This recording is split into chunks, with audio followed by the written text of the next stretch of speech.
Hi, this is Todd from thestringclub.com, and this is video number 1 for violin or viola. Now there are two things that you should do before watching this video. One is learn how to tune the instrument, and I have a separate video for that. And the other is to put the tapes on the instrument.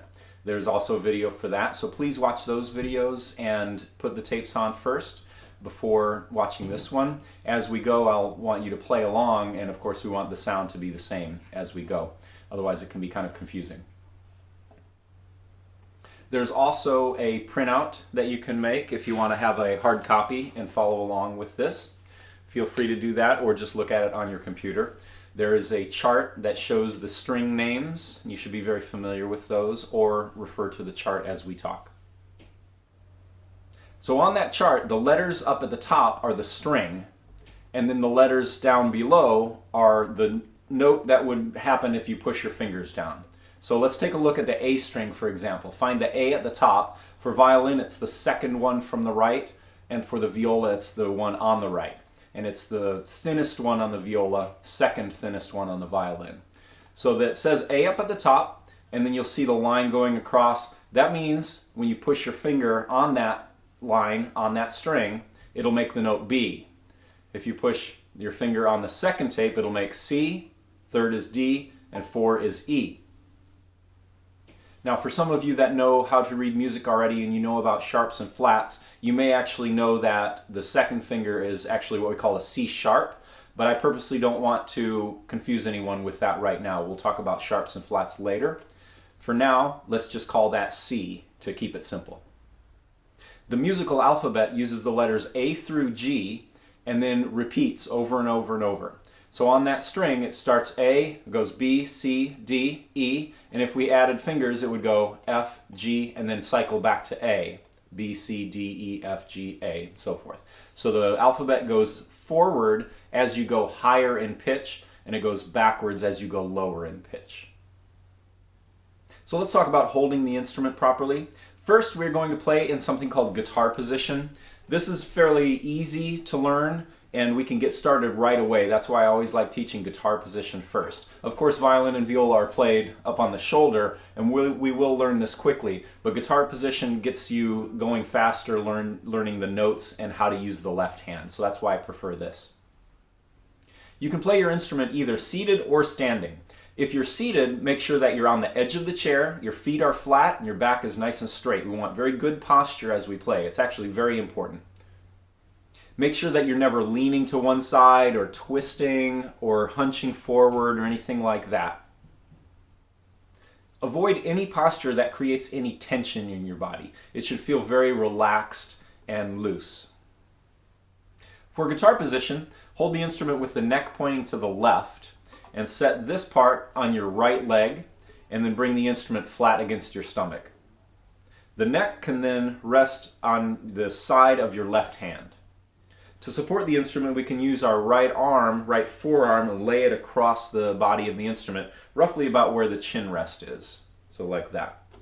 In this position, we're very free to move around. It's fairly easy to support the instrument. Set the neck of the instrument by the large knuckle that connects the finger to the hand, right about there. Gently rest the thumb of the left hand on the first tape on the side of the neck. The tip of the thumb will most likely extend past the fingerboard just a little bit. Now let's take a look at how the left hand works. Every time we play a note on the instrument, you want your fingers to be curved, not collapsed. So I call this a curved finger, and this is a collapsed finger. It's very important to always get up on the tip of the finger and have all of the knuckles bending in the same direction. When you press your first finger down on the instrument, it should curl up almost into a box shape. The other fingers will curl in the same direction as well, but each a little bit less than the one before. Until the point where you have fourth finger down and it's nearly straight, but should still have a little curvature in the correct direction. Now some people have double jointed knuckles and they can't make their fingers look this way. If that's the case for you, don't worry about that. Just try to get as many knuckles facing the same direction as possible. So when you're playing an open string, we just have our fingers away from the string a little bit. They don't need to go far away, just have them all hovering sort of over the string, ready to go. So let's start pressing fingers down on the string now. When you press the first finger down on the D string, it makes the note E, and will sound like that. When you press the second finger down on the second tape, it makes F sharp, sounds like that. Now there are two ways that you can do this. You could either just put your second finger down, or you could put your first and your second fingers down together. I prefer the latter way, putting both fingers down. It's good to get in a habit of doing this because it's kind of hard to learn later if you learn with just pushing the one finger down. Now it doesn't change the sound to have two fingers down. If you watch, I'll play with two fingers down or with one finger down. The sound is the same, but it's just the difference in the technique that we're using. So I suggest that you learn putting two fingers down. When we add the third finger, we're playing G. Again, leave 1 and 2 down. And when we add the fourth finger, we're playing A. Again, leaving 1, 2, and 3 down. Many of you will have trouble reaching all the way to the fourth finger. Do your best to get as close to it as you can, but if you can't reach all the way, that's okay. Your finger will become more flexible and stronger over time. It's very important not to move any of your other fingers so that you can put it in the right spot. For instance, you could move your third finger, second finger up so that you can play on the fourth tape. That's a bad habit to get into. Definitely leave the lower fingers in the right spot, even if you can't get all the way to the tape. When a finger is not pressing down on the string, keep it very close to the string. So for instance, if I'm playing first finger only, I'm going to make sure that 2, 3, and 4 are kind of hovering very nearby. Now this will be very difficult at first. For some reason, everybody's fingers want to curl away like this or stick up or even bend underneath the fingerboard sometimes. So go very slowly to train your fingers to hover over the strings. Most people have a especially difficult time with this on third finger. That pinky is going to want to jump away or curl up. Just take your time, slowly put your fingers into place before you move on. You can even use your right hand to help position that fourth finger into place. Let it go and see if you can keep it there. That's what I did when I was learning. It took a long time, but eventually I trained these fingers to stay right over the strings. Now let's learn how to pluck the string in this position. We're going to use our right thumb and we're going to pluck an inch or so from the end of the fingerboard. So right about here with a downward strumming motion of the thumb.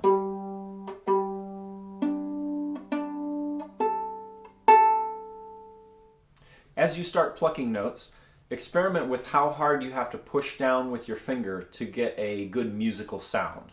For instance, if you're pushing down very lightly, you may not be pressing the string all the way to the fingerboard, making a secure stop of the string, and so it sounds very unclear like this. If you push just a little bit harder so the finger presses the string all the way to the fingerboard, that's when we get a good musical sound.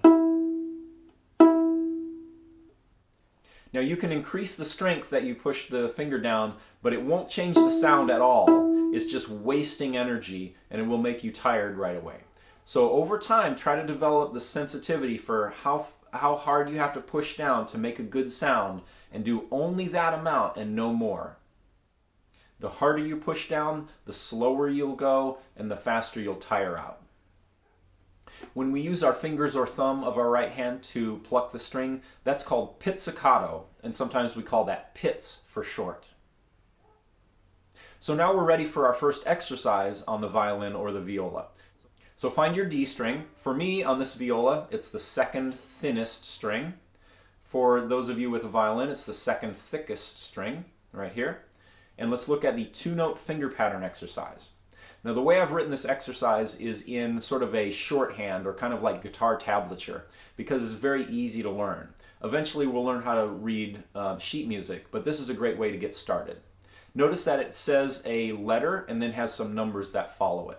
That letter tells you what string to use and the numbers tell you how many fingers to push down. So at the beginning of this exercise it says D0 and then goes 1, 0, 1, 0.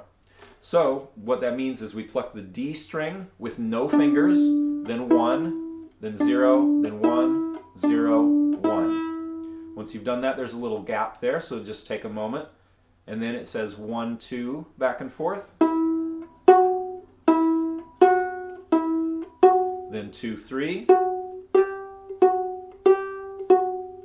Then 3, 4.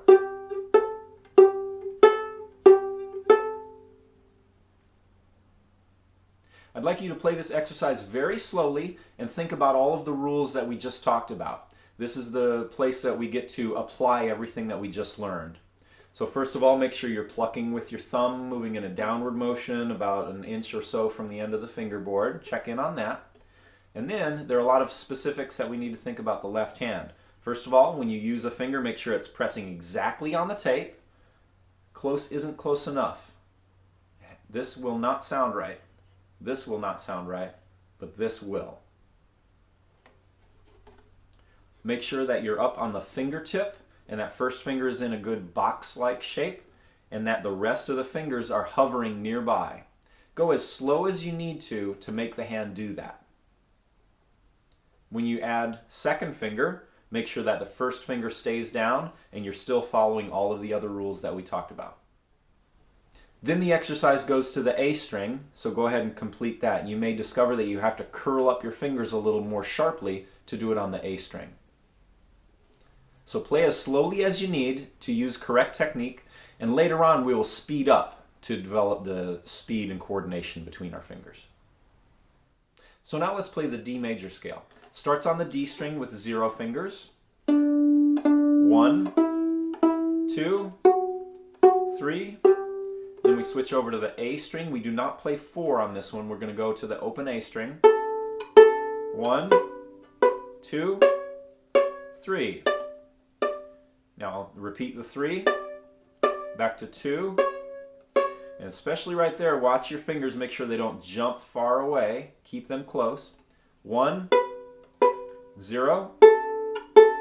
Now take time here to make sure your first finger, second finger, and third finger are all on the tapes.